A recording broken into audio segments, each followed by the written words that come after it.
Think about the incredible shrinking act of technology. I Uh-huh. mean, the power in your smartphone, the huge networks of the internet, it's all built on these components, transistors, so tiny they're almost, well, unimaginable. Mhm. And the undisputed champion in making these microscopic building blocks, that's the Taiwan Semiconductor Manufacturing Company, or TSMC. It's really a fascinating story. TSMC operates mostly behind the scenes, hmm but its influence is just everywhere in our digital lives. It really speaks to their technical skill and their strategic thinking. Exactly. And that's what we're diving into today. We've pulled together a deep analysis of TSMC, and our mission really is to get to the core of why they're so dominant, understand the kind of wizardry behind their tech, and maybe glimpse what the future holds for this really pivotal company. Right. So for you, the listener, if you want to get smart on these crucial topics without getting totally overwhelmed by detail, this is kind of your fast track to understanding a real giant in the tech world. We want to pull out the essential nuggets about how TSMC works, their strengths, and the challenges they face. Okay, so at its heart, TSMC pioneered something pretty revolutionary, the pure play foundry business model. That was back in 1987. What was so game-changing about that? Well, what's really insightful here is TSMC's decision to focus only on manufacturing chips that others designed. They basically split the creation part, a design, from the actual physical production. Right. Think about companies like, say, Apple or Nvidia. They design their own super advanced processors, but they don't actually have their own factories or fabs to build them.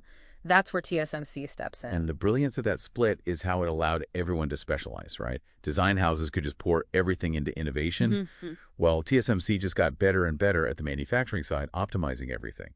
And crucially, it got rid of any potential conflict. How so? Well, a design company didn't need to worry that its manufacturer would suddenly turn around and start making its own competing chips. Ah, okay.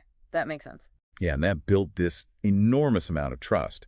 It allowed TSMC to become, as they like to say, the trusted technology and capacity provider for the global logic IC industry. So this pure play model wasn't just like a different way of doing business. It fundamentally changed the whole semiconductor game by enabling this deep specialization and, importantly, trust. And the scale of what they do now is just huge, isn't it? Absolutely massive. In 2024, they served, I think it was 522 customers Wow. and manufactured almost 12,000 distinct products. That gives you a feel for the sheer volume and the variety of chips pouring out of their fabs. It's almost hard to wrap your head around that level of complexity, but it also makes you think about their reliance on these customers. I saw Apple makes up a pretty big chunk of their revenue. Are they maybe too dependent on just a few giants? That's a really critical point. Because their money comes entirely from manufacturing services, any big shifts in their major customer strategies or, their market share could definitely have a significant impact. So the insight there is that TSMC has to constantly innovate to keep attracting a diverse set of clients and maintain those really strong relationships. So how do they stay ahead? The analysis mentions this trinity of strengths, right? Technology leadership, manufacturing excellence, and customer trust. Let's start with technology leadership. What makes them so technically advanced? Well, it really hinges on their relentless investment in R&D, research and development. They pour, I think it's over 15% of their revenue straight back into R&D every year. 15%, that's substantial. It is. And the key insight here is that commitment lets them consistently stay right at the leading edge of semiconductor process technology. They were the first ones to mass produce 7-nanometer chips, then 5-nanometer, and even the first to really commercialize using that advanced EUV lithography. Okay, so that's the tech. What about manufacturing excellence? That sounds like more than just having big factories. Oh, much more. It's about the sophistication inside those facilities. We're talking about their network of gigafab facilities. These aren't just huge, they're incredibly efficient. Yeah, they achieve really high production yields, which means fewer defective chips and maintain super rigorous quality control. Think of it like a Formula One pit crew. Every single step is optimized for speed and precision. Plus, their agile methods let them adapt quickly when customer needs change. And the third pillar, customer trust. We touched on the pure play model, but how do they deepen that trust beyond just not competing? The Open Innovation Platform, or OIP, is really crucial here. What this tells us is that TSMC actively pulls customers and partners right into their ecosystem. Like a club. Sort of. It's Yeah. like providing a common language and a shared set of tools that streamlines the whole process, from the initial chip design all the way to the final product. This deep collaboration, plus the rock-solid security they provide for intellectual property, that's absolutely paramount for their clients. Okay, so these three strengths, the tech, the manufacturing, the trust, they don't work in isolation, do they? They feed each other. Exactly. They're totally interconnected. Their tech leadership attracts the most demanding customers, Mm. right? Meeting those tough demands requires exceptional manufacturing. And that success builds deeper customer trust, which then fuels more collaboration, gives them more insights for future R&D. It's a virtuous cycle. And a pretty high barrier for anyone trying to catch up, I imagine. It's a very significant hurdle, yes. All right, let's dig into what TSMC actually offers. The portfolio covers advanced logic, specialty technologies, platforms, services, quite a range. Let's start with advanced logic technologies. That's the cutting edge, right? Where all the performance gains come from shrinking transistors. Yes, this is where the constant drive for smaller, faster, more power-efficient transistors happens. Advanced logic is really the engine powering our fastest devices. Yeah. And TSMC has consistently led the pack here. And they have a clear roadmap laid out. Let's talk about the 3-nanometer family, N3 and N3E. They're ramping up now. They are. It's their second year of ramp-up. And the demand is mainly coming from smartphones and high-performance computing, which definitely includes the AI explosion. So that tells us there's a direct line between TSMC's best tech and the hottest trends out there. Absolutely. The 3ND family is already bringing in significant revenue, and the enhanced version, N3E, offers even better performance and power savings. Plus, they have this flexible FIMLXX architecture. FIMLXX. What's that? It basically gives chip designers more fine-grained control over how the transistors are designed. Think of it like having a more customizable set of Lego bricks to build your chip. Okay, interesting. Then next up is N2, the 2-nanometer node. This one uses nanosheet transistors. Why is that such a big deal? Yeah, here's where it gets really interesting technologically. Yeah. Nanosheet transistors are a fundamental change in the architecture. They offer the potential for even greater energy efficiency compared to the current FinFETs. So a real leap forward? Potentially, yes. The key insight is that TSMC is positioning N2 as the next industry standard, and they're already working with almost all the major innovators on designs for it. Wow, already. When does it hit volume production? They're targeting the second half of 2025. And interestingly, the early trial yields are reportedly quite high, around 60% already, which suggests things are progressing well. And they're planning significant capacity for it, too. Very ambitious capacity targets, yes. Looks like they're expecting huge demand. And they're not stopping at 2 nanometers. There's A16 and A14 coming down the pipe. Let's start with A16 1.6 nanometer class. It features backside power delivery. What's the benefit there? Right, A16. The key idea with backside power delivery, or what they call superpower rail, is that it optimizes how power gets to the chip, especially for really high-performance stuff like HPC and AI. How does moving the power help? By moving those power connections to the back of the chip, you free up space and reduce congestion on the front side where all the transistors and signal wires are. This can lead to better performance and efficiency, particularly in those really power-hungry chips. They're aiming for production in the second half of 2026. Okay. And then A14, the 1.4 nanometer class, that was just announced recently. What's the promise there? Yeah, unveiled in April 2025. They're projecting another substantial leap over N2. We're talking maybe a 15% speed increase, or alternatively, a 30% drop in power use, plus over 20% higher density. 30% power reduction is huge. It really is. And they've got an enhanced NanoFlexa Pro architecture for even finer design control. What this really signals, I think, is TSMC's intense focus on enabling the next wave of AI, especially in devices like smartphones. Production for A14 is slated for 2028. It's just astonishing how fast they're moving. But, even with all this bleeding edge stuff, those older advanced nodes like 5 millimeters and 7 millimeter, they're still major moneymakers, aren't they? Oh, absolutely. While the newest nodes always grab the headlines, the key insight is that these, let's call them legacy advanced nodes, still offer fantastic performance and cost effectiveness for a huge range of applications. So they're not obsolete just because N3 or N2 exists? Not at all. They're mature, the production lines are well established, customers know them well. They continue to be really substantial contributors to TSMC's bottom line, showing they have real staying power in the market. Okay, so that covers the cutting edge. But TSMC also does specialty technologies. What's the role of these? They sound different. They are different.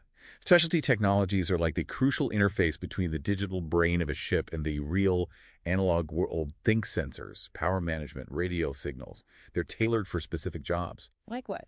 Things like image sensors for cameras, CIS, microelectromechanical systems, MEMS, non-volatile memory for storage like MRAM or RRAM, radio frequency chips for wireless communication, RF, analog mixed signal, high voltage, BCD for power, a whole range. So less about pure speed, more about specific functions. Are there any interesting recent developments here? Yeah, what's interesting is how they keep innovating even in these more established areas. Their InfoC RF tech, for instance, offers big power and size savings for things like next-gen Wi-Fi 8 or AI-powered earbuds. AI earbuds, wow. Right. And their N3A process is their most advanced automotive-grade tech, which is critical for things like driver assist systems and eventually autonomous vehicles. They're also constantly pushing the limits on ultra-low power ULP tech for the booming edge AI and Internet of Things markets. And I understand these specialty techs often get made in older fabs. Yeah. Kind of extends their lifespan. Exactly. It's a smart way to maximize the return on their investment in those existing facilities. And that new fab they're building in Dresden, Germany, focusing on 2000 822 millimeters and 1612 millimeters specifically for automotive and industrial customers, really highlights that strategy. Using mature yet still advanced nodes to hit specific industry needs. Makes sense. Now, TSMC also groups its offerings into key technology platforms. How does organizing it that way help customers? Well, this is basically how TSMC aligns all its diverse technologies and services with the specific demands of different end markets. It's about understanding that, say, the automotive industry has very different needs than the smartphone market. So they tailor things. Precisely. They've identified 4 main platforms. And those are? The biggest one right now is high-performance computing, or HPC. And that definitely includes the massive growth driven by AI. That accounted for over half, 51% of their revenue in 2024. Over half. That's huge. It is. Then you have smartphones. Still a very significant chunk at 35%. After that, it drops off a bit. Internet of Things, IoT, at 6%. Automotive at 5%. And a small slice for digital consumer electronics, DCE, at 1%. So the real story there is the surge in HPC, driven by AI. It's become their main engine. Unquestionably. It's the strongest growth driver by far. Okay, so beyond just making the chips, TSMC offers a comprehensive service portfolio. What else do they provide? Right, this is where TSMC really goes beyond being just a contract manufacturer, a foundry. They offer a whole suite of services to support customers through the entire chip development and production journey. And a really critical part of this now is their advanced packaging solutions. Why is packaging so important now? Well, as it gets harder and more expensive to keep shrinking transistors. Moore's law, slowing down how you connect and package multiple chips or chiplets together, becomes absolutely vital for boosting overall system performance. Ah, so it's another way to get more power. Exactly. And they have a range of these technologies, like CoWoS and INFO. CoWoS seems to be the one everyone's talking about right now because of the AI boom. CoWoS, what's special about that? What's really insightful here is the absolutely pivotal role CoWoS plays in integrating those high-performance processors, like GPUs with high-bandwidth memory or HBM. That combination is essential for AI accelerators. And demand is through the roof. Through the roof. So much so that there have been real capacity shortages. TSMC is investing heavily to ramp up CoWoS production. They're aiming to basically catch up with demand by 2025 or 2026. Their target for CoWoS capacity in 2025 is huge, something like 75,000 wafers per month. Wow. And they're developing even newer packaging tech, too, things like system on wafer and silicon photonics. Yes, looking further ahead. System on wafer, or SOW, aims to integrate potentially entire complex systems onto a single large silicon wafer. Huge potential for performance gains and power savings there. And silicon photonics, using light. Right. Their CUPIT technology integrates optical connections right alongside the silicon chips. Using light instead of electrical wires to transmit data offers incredibly high speeds and very low latency. That's going to be crucial for future HPC and AI systems. So the big picture takeaway here is that TSMC sees chip advancement and packaging advancement as 2 equally important parallel tracks. Absolutely. They recognize that future performance gains depend critically on both, especially as traditional scaling gets tougher. And having leadership in both is a major advantage. And besides the physical packaging, they do other things too. Masks, design tools, prototyping. It sounds like they're aiming to be a real one-stop shop. That's exactly the goal. Their mask services division is the world's largest. They offer web-based design tools through eFoundry, cost-saving prototyping via the Cyber Shuttle, and that whole open innovation platform, the OIP we mentioned. Right, the ecosystem. Yeah, with all its alliances for intellectual property, design software, cloud services, and now even 3D chip stacking through the 3D Fabric Alliance, it creates this comprehensive ecosystem. It supports customers at every single stage, from the first idea to mass production. And, once you're deeply integrated into that OIP, the switching costs to go to a competitor become pretty high. Makes sense. Okay, let's pivot to the financials. The analysis shows a strong rebound in 2024, right? Mostly thanks to AI. Yeah, after a bit of a correction in 2023, 2024 was a very strong year for TSMC. Significant growth in revenue, net income, primarily driven by that surging demand for AI-related chips. And that positive momentum carried right into the first quarter of 2025. And looking at the revenue breakdown by the type of technology, those leading-edge nodes are really taking over, aren't they? It's striking how quickly the most advanced nodes, 7 nanometers and below, have become the main revenue drivers. They already make up, nearly 70% of their wafer revenue in 2024, and that share is climbing steadily. So 3 nanometers, 5 millimeters, 7 millimeters combined are the vast majority now. Exactly. It clearly shows how AI is fundamentally reshaping TSMC's financials, heavily weighting demand towards the absolute cutting edge. And we saw the shift in the platform breakdown, too, with HPC overtaking smartphones as the biggest chunk. What does that signify? That shift really hammers home the profound impact AI and high-performance computing are having on their business. Smartphones are still vital, of course, but the sheer growth rate in HPC revenue marks a major strategic focus for the company now. And when we look at their key customers, no surprise, Apple and Nvidia are right at the top. But that concentration, does it pose a risk? Well, it's a valid point to consider. While they serve hundreds of clients, the demand for those leading-edge nodes tends to be concentrated among a few very large players. Like Apple for phones, Nvidia for AI. Right. And the projection that Nvidia's contribution will increase significantly in 2025 really highlights how critical the AI market is for TSMC. But yes, it also underscores the importance for them to keep diversifying their customer base, even at these most advanced nodes. Geographically, North America dominates their sales. But they're building fabs all over the world now, US, Japan, Germany. Why the difference between where the customers are and where they're building? Yeah, that apparent contrast points to a really crucial strategic driver. While the demand is heavily concentrated in North America, the manufacturing expansion is driven by other factors. Things like needing greater supply chain resilience. So customers want options. Exactly. Plus, there's the lure of government incentives, think the CHIPS Act in the U.S. and similar programs elsewhere. And, of course, the need to mitigate growing geopolitical risks, even if building and operating fabs outside Taiwan might cost more. And their spending plans, the capital expenditure for 2025, it's huge. A big jump from 2024. What does that signal?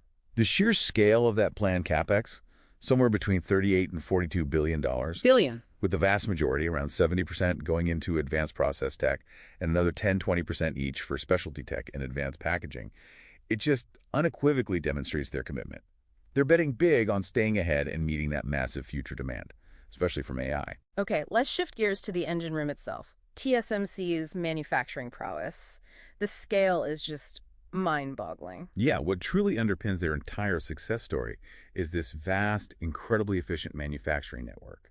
Their total annual capacity is staggering. Reports mentioned maybe 17 million 12-inch equivalent wafers now, just massive. And most of that is still in Taiwan, right? But they have operations elsewhere, too. Taiwan is definitely the primary base, yes. 4 huge 12-inch gigafabs, 4 8-inch fabs, even a 6-inch one. But they also have wholly owned or majority-owned fabs elsewhere. Like where? Well, there's a 12-inch fab in Nanjing, China, doing 16-millimeter, the big new project in Arizona, U.S., which we'll talk more about, an older 8-inch fab in Washington State, another 8-inch fab in Shanghai, and the joint venture 12-inch fab at JASM in Kumamoto, Japan. So a growing global footprint, but Taiwan is still the core, and this gigafab strategy seems key to their volume. What exactly defines a gigafab? It's essentially a massive, state-of-the-art factory focused on 300-millimeter wafers, the large ones. These places are designed for incredibly high-volume production of the most advanced chips. That's how TSMC gets those huge economies of scale. And the new fabs, like Fab 22 in Taiwan for 2 nanometers or the Arizona site, they're conceived as gigafabs from the start. Absolutely. Fab 22 in Kaohsiung is planned with a massive clean room space. And the vision for Arizona is a whole gigafab cluster, potentially reaching over 100,000 wafers per month eventually. This whole global expansion push, Arizona, Japan, Germany, it must be incredibly complex. It's not just putting up a building, is it? Oh, not at all. It's a deeply complex strategic move. You've got customer demand pushing for geographic diversification, governments offering incentives to bring production onshore, and underlying it all, the need to navigate and hedge against geopolitical risks. And it takes huge money and time. Massive investments, years of planning and construction. That first Arizona fab took about 5 years from announcement to initial production. Plus, you need really good long-term demand forecasts to justify it all. Let's look at those projects. Arizona, Fab 21 sounds like a huge commitment. 3 fabs planned, maybe more. Advanced packaging too? Yes, TSMC Arizona is a massive undertaking. At least 3 fabs planned, potentially up to 6 long-term. They're also adding advanced packaging capabilities there. Total investment could exceed $65 billion. It's a huge part of the U.S. C2GS Act strategy. And the timelines, what tech will they make there? Phase 1 started production late 2024 or early 2025 with N4 and N5 nodes. Phase 2 is targeting N3 production in 2028. And Phase 3, towards the end of the decade, is expected to bring N2 or even A16 capabilities. They're aiming for maybe 30% of their advanced node capacity eventually being in Arizona. Wow. And Japan, JASM, Fab 23, that's a joint venture, right? Correct. JSM and Kumamoto is a joint venture, majority owned by TSMC. The first fab there started production in December 2024, making 228mm and 12-15mm chips, mainly for automotive and industrial uses. And there's a second fab plant. Yes, construction on Fab 2 started late 2024 or early 2025. That one will handle more advanced nodes, sub-10mm, like 67mm, with operations expected by the end of 2027. Together, the 2 fabs could exceed 100,000 wafers per month, and there's even talk of a potential third fab later on. And then Germany, ESMC in Dresden, Fab 24, another joint venture. Yes, ESMC is also a JV focused on the European auto and industrial markets. It'll produce 200 822mm planar chips and 60,000 12mm FinFETs. Construction started in August 2024, aiming for production by late 2027, around 40,000 wafers per month. And meanwhile, they're still expanding massively in Taiwan, too. New fabs for A16 and to A14, plus more packaging capacity. Absolutely. Taiwan remains central. Fab 20 and 22 are gearing up for A16 and N2, equipping and ramping in the second half of 2025. Fab 25 is planned for A14 and beyond, construction starting late 2025 for a 2028 online date. Plus significant expansion in advanced packaging, like KOS aiming for that 75-80K wafers per month target in 2025. So this global expansion isn't replacing Taiwan, it's supplementing it. Driven by geopolitics, incentives, and customer needs for resilience, moving beyond just pure cost optimization. That's a perfect summary. It's a strategic evolution. And even with all this building, demand, especially for advanced stuff, is intense. How are they managing? Well, their capacity planning is very disciplined, done closely with customer input. They're investing heavily across logic, specialty, and packaging. We mentioned the good 2nm trial yield. Right, 60% reported early on. And that 50K wafers per month capacity target for N2 by end of 2025, maybe even pushing towards 80K. They're also expecting more 2nm customer designs or tape-outs in the first couple of years than they saw for 3nm in a similar time frame. A strong interest. Okay, let's pivot now to the competitive arena. TSMC is dominant, but it's not alone in this high-stakes foundry game. Definitely not. It's a fiercely competitive industry and incredibly capital-intensive. You need deep pockets. TSMC's market share is pretty commanding, though. Around 65% in Q3 2024. That's a huge slice of the pie. It is. It reflects their strength across the board, especially at the leading edge. Their Q3 2024 revenue alone was over $23 billion. So who are the main rivals trying to chip away at that lead? We hear about Samsung Foundry, Intel Foundry Services, IFS, Global Foundries, Semiconductor. Those are the key ones, yeah. Each has a somewhat different strategy. Samsung Foundry is probably their closest rival at the leading edge, who are a tech powerhouse themselves, but have reportedly faced some challenges with yield on advanced nodes. What's Samsung's roadmap look like? They're pushing hard. They're emphasizing their gate-all-around GAA transistor tech for 3nm and 2nm. They've got plans for a 2nm variant with backside power in 2027, SF2Z, a 4mm shrink in 2025, and even 1.4mm SF1.4 targeted for 2027. They're also aiming to significantly expand their advanced node capacity and diversify their customer base, particularly targeting AI growth. Then there's Intel Foundry Services, IFS, Intel's big pushback into the foundry business. Right. It's a core part of Intel's big IDM 2.0 turnaround strategy. Their roadmap is incredibly ambitious, famously 5 nodes in 4 years. They're aiming for volume production of their 1.8 nanometer equivalent node, Intel 18A, in 2025. 1.8 nanometer already? That's aggressive. Very. And they're already talking about Intel 14A after that. They're also heavily promoting their advanced packaging capabilities, like Foveros Direct, plus huge investments in new fabs in Arizona, Ohio, Germany. What are the challenges for Intel? Execution is everything. They need flawless execution on that roadmap to deliver. IFS is currently unprofitable, and they really need to rebuild customer trust after some past manufacturing missteps. But they're signing up customers, like MediaTek and Microsoft. Okay, what about global foundries, GFS? They seem to have a different focus. They do. After deciding to halt development at 7 nanometer back in 2018, GFS strategically pivoted to focus on specialized solutions built on more mature but highly differentiated nodes. Like what kind of specialization? Things like FDSOI for low power, RF for wireless, power management chips, embedded memory, even newer materials like GaN. They target markets like automotive, IoT, mobile RF, communications infrastructure areas where those specific features are critical, rather than just raw leading-edge speed. So they carved out a different niche. Exactly. And they have a global footprint, too. U.S., Singapore, Germany, benefiting from government incentives and focusing on efficient modular expansion. And finally, SMIC in China. Semiconductor Manufacturing International Corporation, China's largest foundry, absolutely crucial for the country's goal of semiconductor self-sufficiency. They reportedly managed to produce 7 nanometer chips, likely for Huawei, but are generally considered behind the leaders in advanced nodes. And they face challenges from U.S. restrictions, right? Yes, significant challenges. U.S. trade restrictions posed since 2020 limit their access to the most advanced manufacturing equipment, particularly EUV lithography machines needed for scaling below 7 nanometer. Despite strong government support and massive expansion plans, these restrictions pose major technical hurdles. So it seems like the market has this barbell shape you mentioned, intense fighting at the very top edge between TSMC, Samsung, and Intel trying to catch up. Right. And then a different kind of competition focused on specialized features and mature nodes involving GFS, UMC, SMIC, and even TSMC's own older fabs. Precisely. The success factors are really different in those two segments. And layered over all of this now is the increasing role of geopolitics.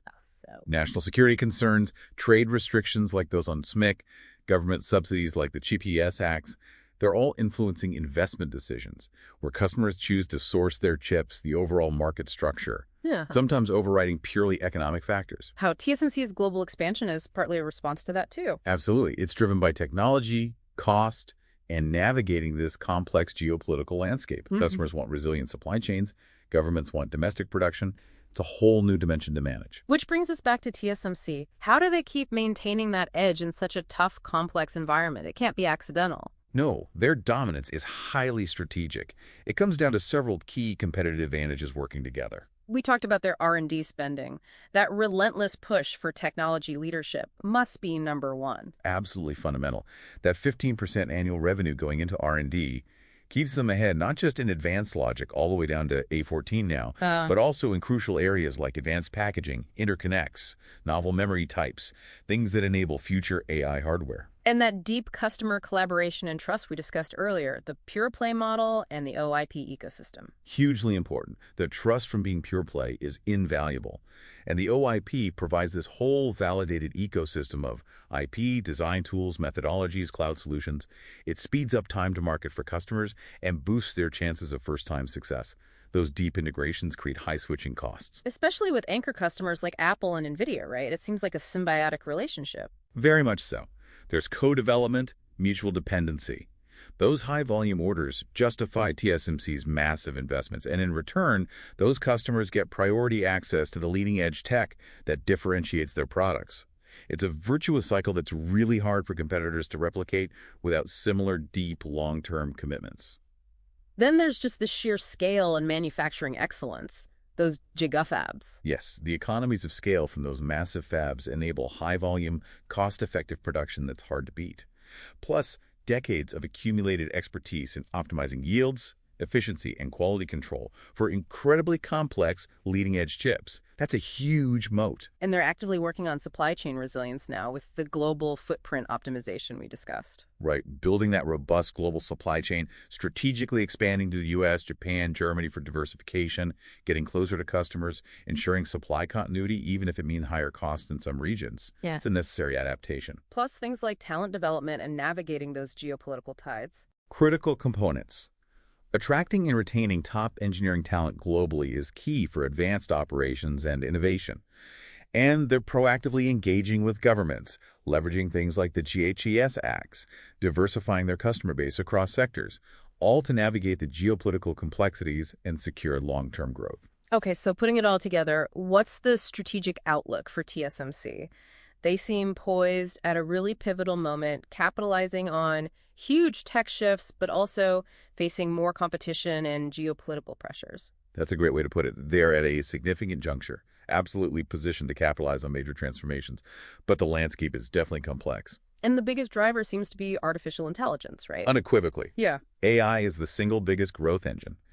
The exponential demand for compute power for both training huge AI models and running inference tasks is just fueling relentless demand for TSMC's most advanced logic nodes, N3, N2, A16, A14, and their advanced packaging, especially CoWoS and eventually things like SOW. It's like a flywheel effect. Exactly. AI needs TSMC's most advanced tech, and the high volume and high value of those AI chips funds TSMC's next wave of R&D capacity, which then enables the next generation of AI. TSMC is truly integral to the entire evolution of AI. And beyond AI, other areas are still strong drivers. HPC generally, automotive, 5G, 6G, IoT. Yes, HPC, which encompasses AI but also data centers and supercomputing, remains their largest and fastest growing platform. Automotive is a steady grower with increasing semiconductor content per vehicle. Advanced communications need advanced RF and processors, and the sheer proliferation of IoT devices drives demand for ultra-low power and specialty tech. So, broad-based demand, but AI is the accelerator. Okay, but what about the potential challenges and risks? We touched on geopolitics. That's probably the biggest uncertainty. The geopolitical tensions surrounding Taiwan's status, the broader U.S.-China tech rivalry.